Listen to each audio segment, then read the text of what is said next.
This episode of the WYcast is sponsored by Buy My Fucking Album. So, buy my fucking album.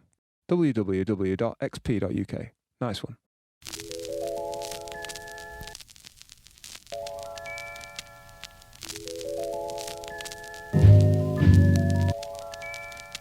Hello, my name's XP. I'm a hip-hop MC, producer, engineer and general musician based in Leeds, West Yorkshire. Those that know me know I have a lot of time for West Yorkshire-based musicians, and since my days running and hosting the WY Cypher, I've tried to always champion the local community while also maintaining my rapper arrogance that everyone but me is whack and they should all quit. But also maintaining my non-existent self-esteem that I'm actually the wackest around and I should quit. One thing that always reminds me that it's just sick to make music and be a part of WY is talking to other musicians, but in person and not on social media. After convincing myself podcasts are a waste of valuable music listening time, I decided to do one anyway, as at least this way you're listening to good musicians based in or affiliated with the West Yorkshire hip-hop scene, and I'll be expanding that out to soul and jazz musicians as well over time. I'll be talking to people I know, and hopefully those I don't as well, to speak to them about their music and their association with WY West Yorkshire. And just a side thing, I'm going to be constantly saying WY, WY, West Yorkshire, and interchanging them. So just get over it. And on this episode of the WYcast, we've got Eskar, Huddersfield-based MC. He suggested going to Castle Hill, which is a really sick spot, and it looks really dope on the video. However, it is a bit of a tourist spot, so there's a few transitions where people like just wandered into frame or go, "What are you doing here? What are you recording?" But yeah, we powered through, man. It's a good conversation, so yeah, big up. Fucking Scar. That doesn't work. Eskar, how the fuck are you, man? Yeah, I'm not bad, mate. Thank you so much for joining me. And thank you for suggesting, because the whole point of these WYcast podcasts has been trying to get a bit of West Yorkshire in. And you suggested Castle Hill, and it is a fucking beast, man. So thank you very much, because everyone else is like, yeah, town centre or something. But this is a real WY, man. So I really appreciate it, man. Last time I was actually here was, I haven't been here since the I'll Say Flame Griller shoot that we did in 2015. So it's been 9 years since I've been here. So yeah, sick as fuck, man. Thanks for having it. Listen, bro. You're a fucking legend, man, and it's been exciting to watch you, because I feel like the first time I came across your name was like 2000 and I want to say like maybe 9-ish, 10-ish, and you were as Ryan James Leeming, the online troll. Yeah. Bro, remind me your birthday. When were you born? February the 1st, 1994. 94, okay, so you are fucking... Whoa, you just gone 30? Yeah. Oh, congrats, man. Jesus Christ, I'm not far away from 40. So, where did the rap start, bro? Because I feel like as long as I've been putting out music, I've kind of known about you. Initially as a fan, then as someone who got on board rapping, and then, you know, you're just, yeah, one of WY's best now. So, like, where did hip-hop start with you? Well, I'd always been writing from early. And then, but I never even knew like UK rap was a thing. So I was doing it in an American accent at the time. Yeah. It was all I knew. Just thought it was the standard thing. Who did you start listening to? Who? So I went to a hip hop gig in town. Where? I was that young that my fucking mum took me to it. I think it was at the media centre. Oh, sick. Yeah. And Jack Flash were playing. Nice. And I was just fucking blown away, man. I was like, here's this guy from my hometown, doing it in his own accent, and doing it at a skill level that is up there with. Oh, the would you greats. attribute Jack Flash with like changing your accent, kicking off your career? I ran home, ripped up all my Americanized raps. That's sick.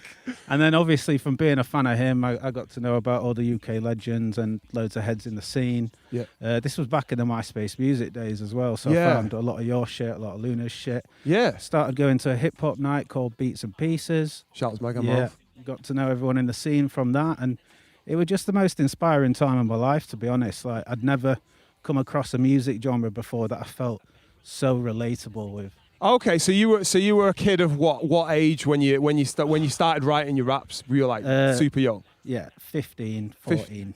Nice. And the reason you got into the Americanized raps in the first place, who were you listening to then? People like Cage and that were it, or? No, just all the standard heads. I wasn't at the time. I wasn't even that massively into hip hop. I was into more like rock and metal at the time. So, but I liked all genres. But it was only when I found like the local homegrown stuff when hip hop really clicked for me, and I was like, oh, I get it now. This is what I want. Sick as fuck, man. Right. So remind me, bro, because I feel like there was a name before Eskar. I just probably used my normal Was name. it just Ryan James Leeming? You put out some stuff as Ryan James Leeming, yeah, right? Yeah, unfortunately, yeah.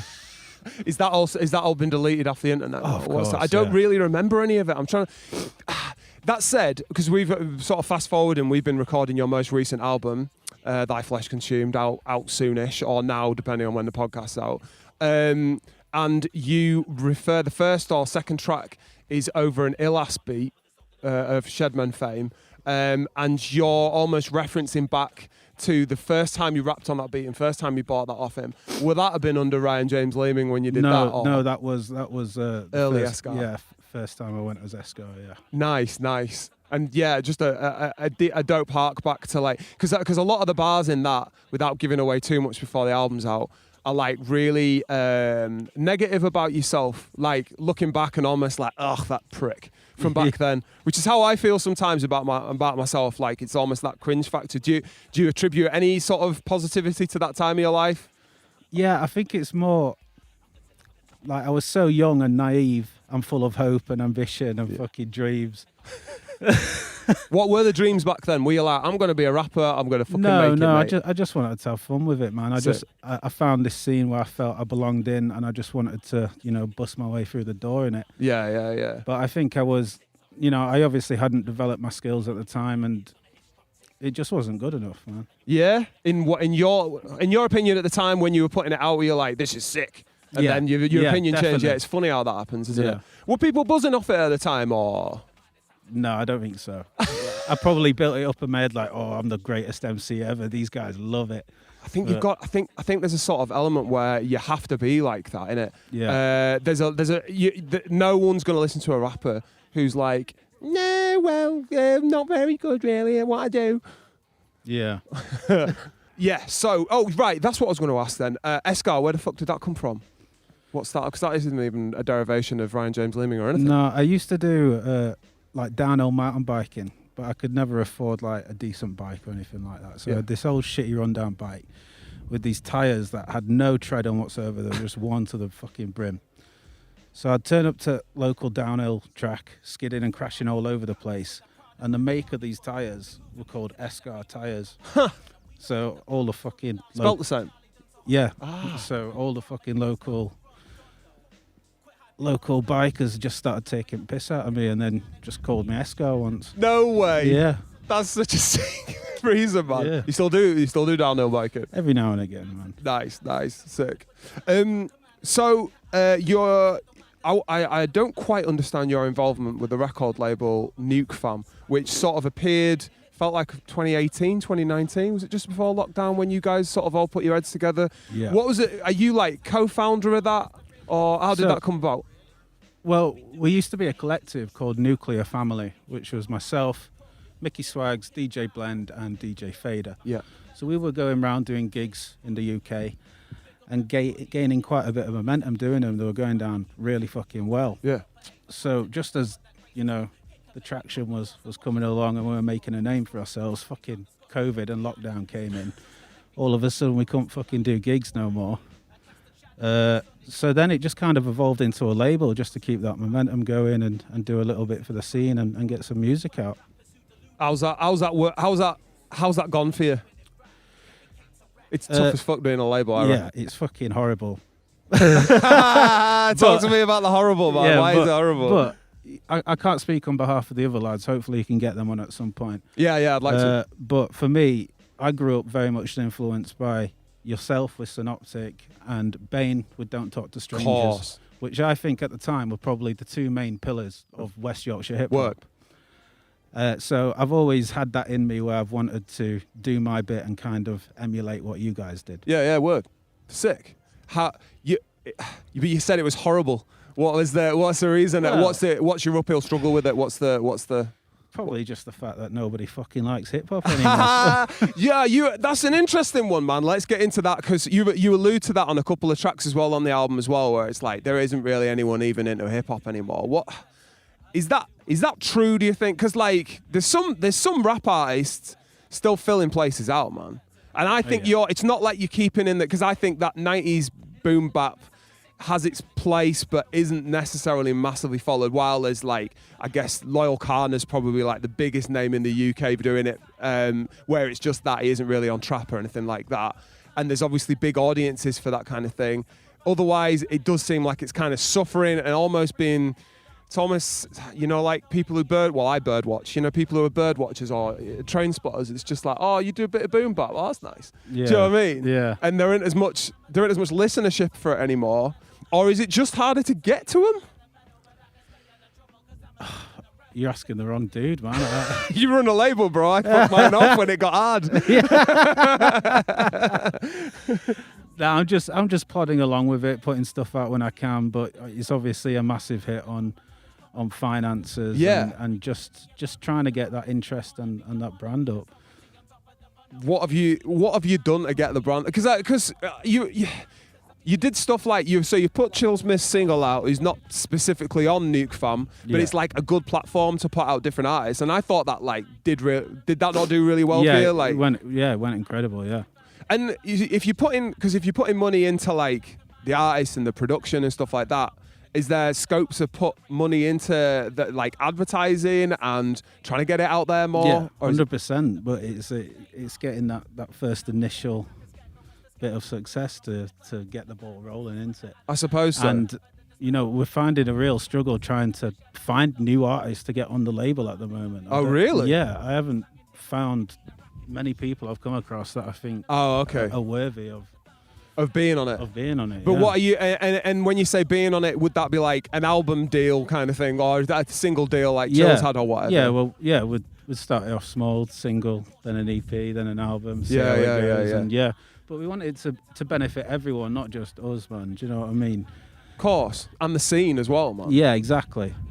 You put some nights on as well through you guys, right? I feel like did you put Chester P on one time? Yeah, was that a Nuke Fam thing? Yeah, that was our launch night, yeah. Nice. Oh, the actual label launch night? Yeah. And did that go well? Yeah, really well. So it seems like you've got the label, you've been putting money in, you've got the artist, you had a good label launch, you've already had some good releases, like... Still seem a bit down on it, if I'm honest. It's still bumming me out a bit about it, man. I'm just never satisfied. I always want more. I think that's the problem. Where do you what do you want out of it? Because I think you could just fucking, like, in 2024, you've just got to fucking go for it and just be like, right, I'll go and grab it. And you seem like a dude who does that, because you were like, I need some good, I need some good artists recognised artists on my album, and you fucking went and got them. Yeah. So, like, what's holding Nuke Fam back from doing that? I guess, how many people have got to agree on a decision, first of all? Is there a few? Yeah, there's three of us that run it mainly. So, me, DJ Blend, and Mickey Swags. Nice. And... we're just laid back dudes, man. We come together and discuss shit and try to get it in motion. Sometimes it don't work, sometimes it does, and that's... yeah. You know, we're happy with it. I'm happy to keep it going, and it gives me a lot of fulfillment, but I don't think it's going to be like the next big thing. Do you know what I mean? Maybe I should. Yeah, maybe. I think, well, the thing is, like, people who go on about it as if they're going to be the next big thing are really fucking annoying. And I think you always try and hold back from being that guy who's like, I'm the guy, this is the thing I'm doing, and I'm amazing. So, like, you're never going to be that, innit? But there has to be a point where you're like, yeah. I mean, talk me, what other labels are there in West Yorkshire? I can think of Nuke Fam. So then there's like Rush Rat Records, but I think that's really just one guy, and even then that's in Scarborough. Yeah. And then Plague. But it's a record label in Yorkshire, West Yorkshire, but it doesn't necessarily put out West Yorkshire artists. Yeah. Then, who else is there? I don't know, fucking no one. But this is like, I think labels are the backbone of any scene, really. Yeah. And when Synoptic and Don't Talk to Strangers disappeared, the scene kind of crumbled. It really did. It's all your fault, really. It is, yeah. I'll hold my hands up and take that. I'll take that. It was becoming trickier and trickier to put music out, and I think I've talked to Bain at length about why he got rid of DTTS. I'll have him on a podcast at some point, but it's similar reasons where certain agreements reach a point where the handshake that they were agreed on in the initial are like, that's starting to creak and bend a little bit, and like someone's going to piss someone off at some stage. So I don't know about Nuke Fam, if you guys got anything written down, or is it all like, Oh yeah, you're cool. You got it all. Yeah, we always that's do. one thing we didn't do, man. Well, and that's one of the reasons it was like, this is getting a bit too spicy at this point. You know what I mean? So it's all written down. So fucking hell. I mean, sky's the limit, really. You had someone I'm speaking to later on, Spider Chemistry, on doing something on Nuke Fam for definite, right? Well, as I say, we were more of a collective at first, and you were part of that. Yeah, we'd always bring in like Chemistry and other heads we grew up inspired people like Crank by. It. Yeah, Crank It's the first lady of West Yorkshire hip hop, even though she's in and out of retirement. Yeah. And I was racking my brains for other West Yorkshire female, and there really isn't one. She could just walk into the scene and own it, and everyone would just be like, "Yep, trust me, the first lady of West Yorkshire." She doesn't even have to be defined as a female MC, just an MC. Of course, any fucking Oh man. yeah, that absolutely kills it. It's just because they're such a rarity around here that it's like, because it is just like the list of West Yorkshire rappers and producers just reads like one long sausage fest. Sick, man. Coming back. So I was saying you put a bit of money into features and stuff like that. Are we allowed to talk about who's on the new album that you've got featuring, or is that going to be a secret to reveal at a later stage? Go for it, man. Well, you talk to me. So grew up listening to Tone Deaf, who is one of my heroes. Yeah. Managed to get him on a track. Sick. Absolutely buzzing with. One of the fastest rappers of all time. And then self-titled as well, which I influenced me to do a lot of my punchline kind of stuff. Nice. They seemed very on it. Yeah. For their turnaround time. What was there much feedback in terms of like talking to you? Was it like a purely business transaction, or was there a point where they were like, actually, it's good to know you, and all the rest of it, like feeling your bars and stuff? Yeah. Like that? No. They both wanted to vet the tracks first, so I had my verses and recordings all down before I even approached them. Yep. So they were like, dope. No feeling it. Yeah. And then just got talking to them from that, and then nice. Rest is history. And you have form in this department because you got Mark 7 of Jurassic 5 on a track called Osiris. It does feel like a long ass time ago. That, what was it, 2015ish, 16ish, something like that. But I remember there was a video of you two both in the studio. Yeah. How did that come about, man? So it was hooked up by IRNMNKY and DJ EssDee. Two guys you heavily worked with back in the day. Yeah, I don't know what it is, but I think they saw something in me when I was younger. Yeah. And I attribute a lot of my success down to them, to be honest. Sick. And then, Jurassic 5 were coming through on tour. We met up with them, went to the studio and laid it down. It was just amazing. But looking back, I think it's one of them opportunities I probably got a little bit too early. Like, I hadn't fully developed my skills as an MC at the time, and I probably hadn't done enough in the scene at a time to merit such a massive feature.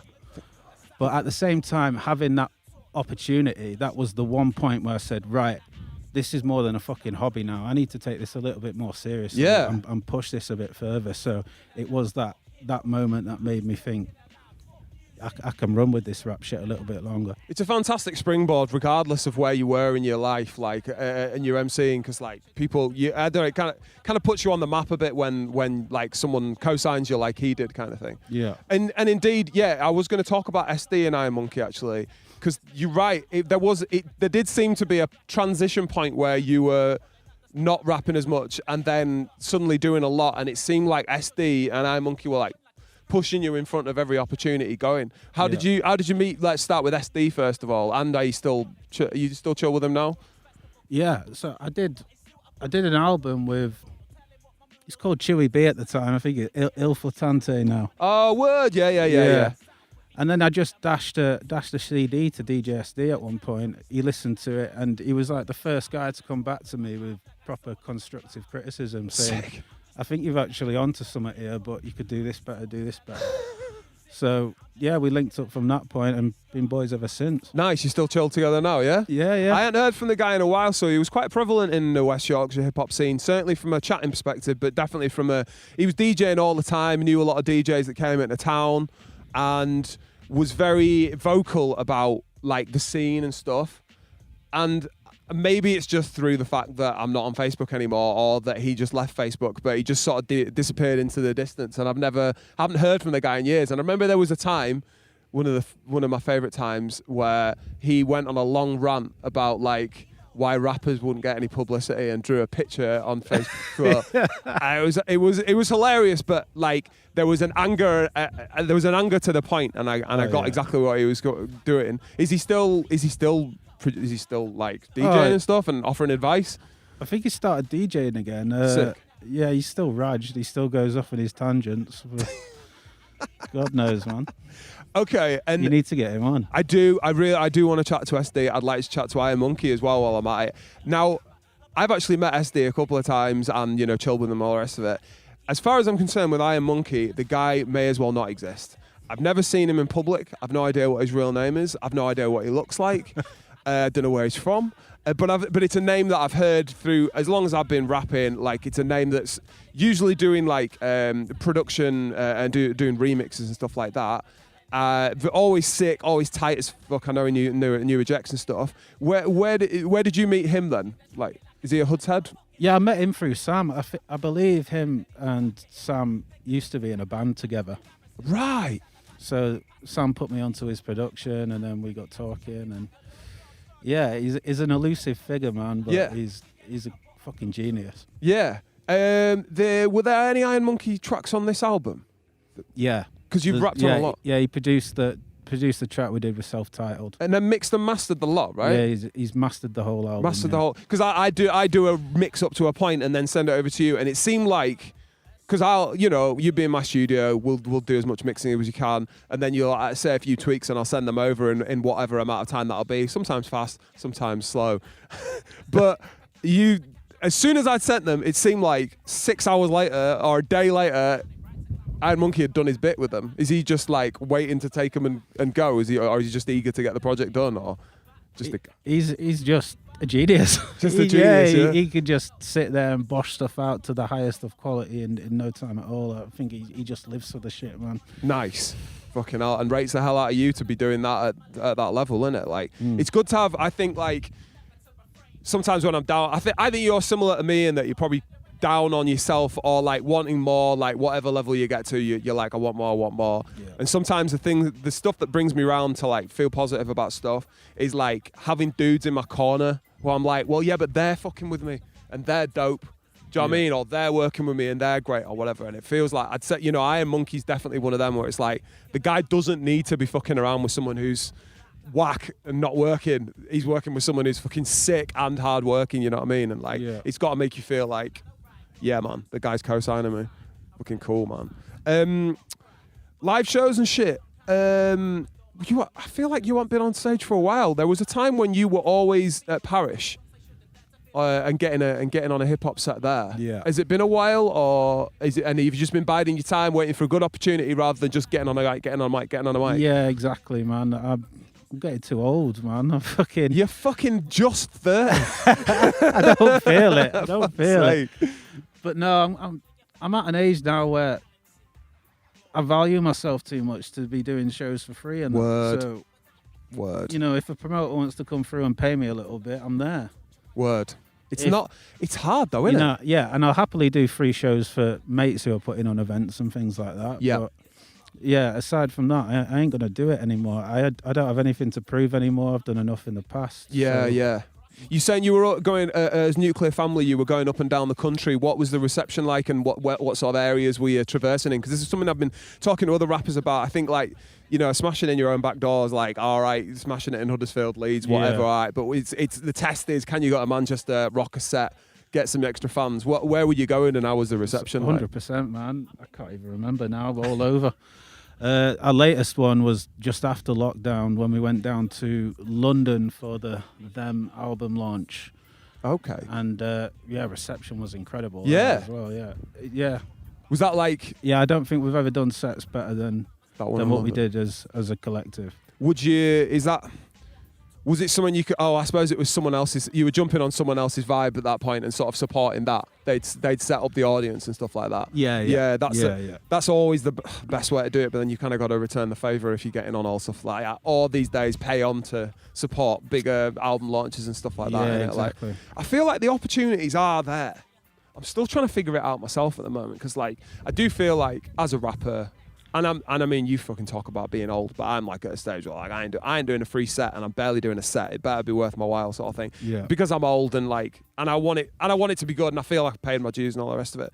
But like from a hip hop perspective, I put out albums, and I'm like, you know, I'm expecting to cut even and make a little bit, but never more than I'm not going to pay my mortgage with it. Yeah. But I feel like, are there opportunities in hip hop in general to like make a living from, really? Probably not in UK hip hop. Yeah. I think even if you look at, you know, the biggest dudes in UK hip hop who are at shows every other week and doing it full time, they're still fucking living on beans on toast. You know what I mean? It's not luxury. I heard a story of a guy recently, a prominent guy in UK hip hop who's been around forever, and I'm not saying any names, but he's still struggling to pay rent. Exactly. Maybe he's smoking it up the wall. Fair enough. Yeah. But that's horrible to hear, isn't it? Yeah. And I think it's the truth of the matter is someone might be listening to is probably struggling like fuck. Yeah. Unless they're absolutely killing it, keep killing it in America. I wonder whether even your tone deaf and your self-titled, obviously haven't open themselves out to guest verses and stuff like that, and fair play to them, more power to them, but wonder if even that's like super paying the bills, or whether they're still having to do like a side hustle or whatever. You got a full-time job, right? Yeah. What's in marketing or some shit? Digital marketing, yeah. Nice. You've always kind of been around that digital marketing area, as far as I remember, since you worked with EssDee. Yeah. On Branding Boss. That's correct. Was it? Yeah. How is Branding Boss still going? I think it's evolved into something else now. I'm not sure, man. Fair enough. And in terms of like the balance between the rap, like, so I assume you like 35, 40 hours a week, five days a week or whatever. So you're getting home tired as fuck, and are you able to just get straight into writing, or is that like, are you excited to write when you get back, or is it like that? Not so much these days, and I have to have like a project and a goal in mind. Like, I have to say, right, I'm doing another album. It's going to be about this. Yeah, it's going to be this many tracks, and then just set time aside to pepper it out. But I don't just sit and write for fun these days. No. There's you're in this period of time now, which is always a bit doomed for me, where you've finished an album, Thy Flesh Consumes. It's mastered, is it? Is it pretty much ready to go? Pretty much mastered, few little tweaks. Artwork just being polished off by Junior Disprol. I've just seen a little image of it. It looks dope. And you're then sort of going, right, your brain, I feel, this is what my brain in your position goes, okay, album's done. You're either like, okay, focus on the new shit and start writing some new shit, or then you're having to focus on the marketing. Yeah. Where's your head at now with that? Nah, I think I'll just I need to focus on the marketing. And, well, my main concern now is just getting the records pressed. Yeah. I want to get vinyl out. Like, that's sick you're doing that, man. Yeah, I don't... If an artist puts music out that is just digital, I find it very hard to get interested in. Preach. And... like, music should be something that's timeless and lives forever in the physical realm. It shouldn't be something you fucking scroll past on an app one day. Do you know what I mean? Yeah. I'm not. So yeah. You're an old school head, man. I think you've got belief in the power of an album and the point of putting it together like a book. Do you know, and it feeling like a... Yeah. When we're all dead and buried and the internet ceases to exist, half the world's music will be lost. But at least some archaeologists can dig up our shit and be like, yo, these cats made some weird shit. So you got your head in marketing for this new album. What have you got? Have you got some plans for that? Is there an album launch when it's ready to go? Is there going to be an album launch? Yeah, I'm working on it. Sick. I'm hoping for an album launch, and then obviously tour? Can we get a tour? Can we go to London again? Oh, we could try. We could certainly try. How do you feel about like, because this is the point where you don't have there's nothing to hide behind. You have to be, I'm Eskar, here's my fucking music, here's the album. Is that a daunting feeling, or are you like, fuck it, man, I back what I've done, so let's go? A bit of both. A bit of both. Like when I set out to write it, I had it in my head that it was going to be like my last album. Yeah? Yeah, I'm done with it. I just want to get one final thing out, try and recapture the glory days. I think it's quite a nostalgic album for me. Yes. Because it's, there's literally bars and beats on it that I've had for over a decade. Stuff which has stood the test of time. So it's just trying to recapture that feeling I had when I first started out and that excitement and try and relive that. Do you feel like if once that album's done, does it feel like another album's like a big slog between here and there? Like, I suppose it's all going to depend on the reception, really, to be honest. I did it for me at the end of the day, and I'm happy to do that. How's that? Yeah, that's tricky, man, because what if the reception isn't good enough because people are shit? Are you going to be like, Because the thing with putting albums out, man, like first day, week, month or whatever, it's popping. Everyone's buzzing. And then it's like trying to get people re-excited. Yeah. And re-excited. I put an album out last year, put one single out for it, obviously got the buzz at the start, and then it's kind of dropped off, and I've been waiting on a video that's like the next single for 8 months, and it's round the corner, but it feels like I'm going to be like going, remember this album? This is the one I'm still touring, and it's like, I feel like a lot of people have moved on with their lives, and almost single culture is upon us because of the digital age. No, I don't think even rappers that have quit are still fucking making music. I think once it's in your blood, you never stop. You'll always be writing bars at some point, and you'll always be putting something out at some point, no matter how much you try to run away from it. I think you're right, man. I think you're right. There is a love of it that just doesn't die, does it? But it's tough out there, man. Like getting your name across and fucking wanting to get. Wanting people to listen to that shit, man. Do you know what I mean? And part with their well-earned money over it, innit? Yeah. It's gonna be a double LP as well. That shit, right? To fit on a record, it's gonna be 2 LPs. We'll see what we can do. Yeah, man. Fucking cool. Very cool. What are your thoughts on like West Yorkshire in general? Like you said, you sort of alluded to the fact that when Synoptic and Don't Talk to Strangers, it kind of dropped off a bit. Do you feel like community-wise, because I feel like I'm trying to skip around a tricky question here because I don't really want to get on talking about like people who are whack and all the rest of it, but I feel there is all sort of notably a divide of like, okay, these guys are killing it and these guys are kind of muddying the waters a bit, do you know what I mean? And it's like I sort of, long story short, I was chatting to a guy who was like, oh yeah, we need to all be, positive and bringing each other up and promoting each other as a community. But I've been in a few little community WhatsApp groups where people are trying to bring forward and like the caliber of rappers who are like, oh yeah, my new song's out, please support it. And everyone should be supporting it because it's the community. And you're like, I don't want to have my name on that because it's shit. I struggle to try and traverse that line of like positive community, dub wire, big up yourself, and also like, yeah, but this isn't good enough. Yeah. I've never really found the line there. See, I feel exactly the same. But then when I look back at how I was back in the day and my older material, like I was a wax spitter as well. And if it wasn't for the support that, you'd given me and fucking Don't Talk to Strangers had given me and every other head in the scene, I wouldn't have been able to break past that and got to the level I am now. What was it that helped you sharpen that steel then, if you were feeling like you were because did anyone you care about go out of their way to go, this is shit, and then for that to make you change your opinion? Or was it more like a self, you listening to it and go, nah, I've moved on from that? Like, yeah. I don't know.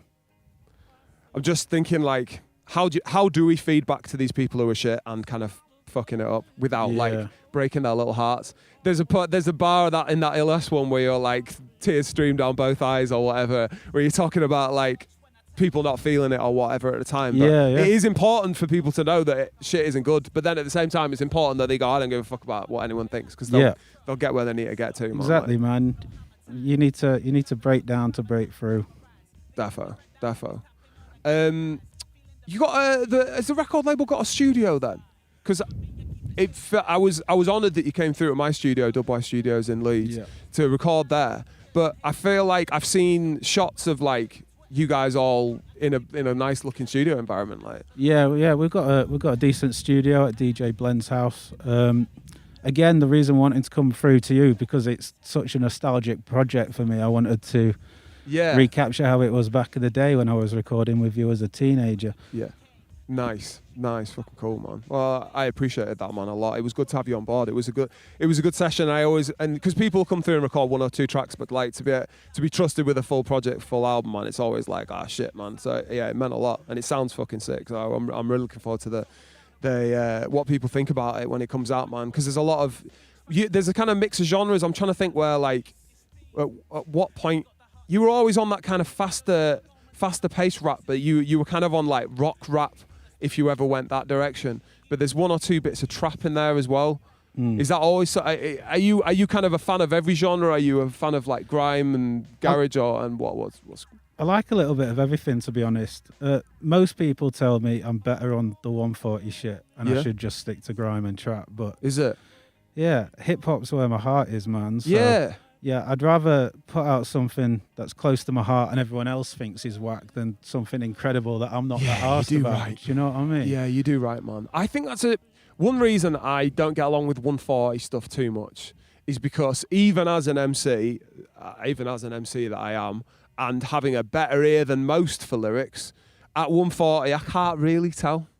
And like, unless the mix is fucking perfect or the beat is in such a way that like there's loads of space for the rap, it's impossible to pick up on the lyrics a lot of the time. So, and with your stuff, yours is like, you're super rhythmical, super like multi-syllable. Whereas once you're on a 90 to 100 kind of BPM, it's a lot more clearer. And actually, you're not just saying the same old shit, man. You've got like funny points to make, and you're better on the. I like you on the hundreds, to be honest, man. But like everyone's on that 140 shit because it like moves in a club, innit? Yeah. You're like, if you were rocking up to a set, say I book Eskar for a half-hour set, like what sort of thing are you bringing through? Oh, I do a bit of everything, man. Peaks and troughs. I'll have the whole crowd raving at one point and crying the next. Is it? Yeah. What an advert! Jesus, you are good at selling yourself, man. You said you started in a kind of rock background, yeah?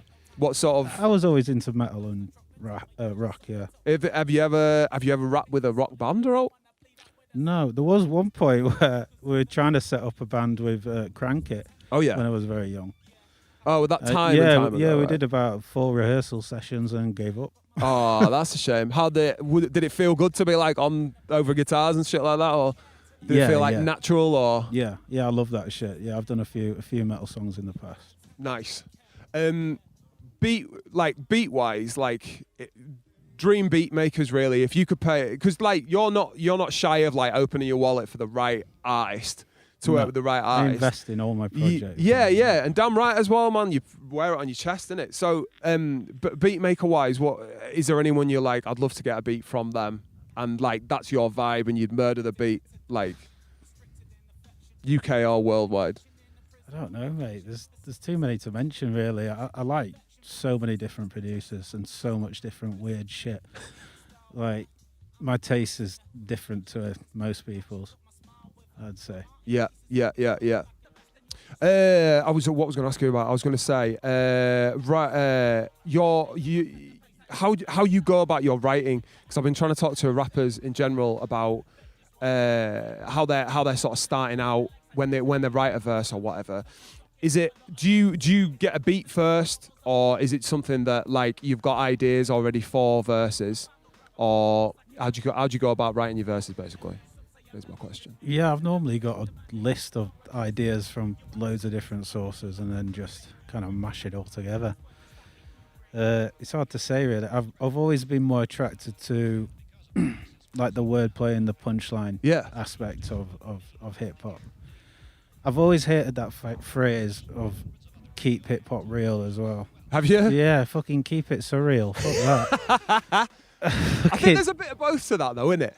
Yeah. Because you have written some stuff which is really like personal to you. Yeah. But at the same time, like funny as fuck nonsense as well. Like. Yeah.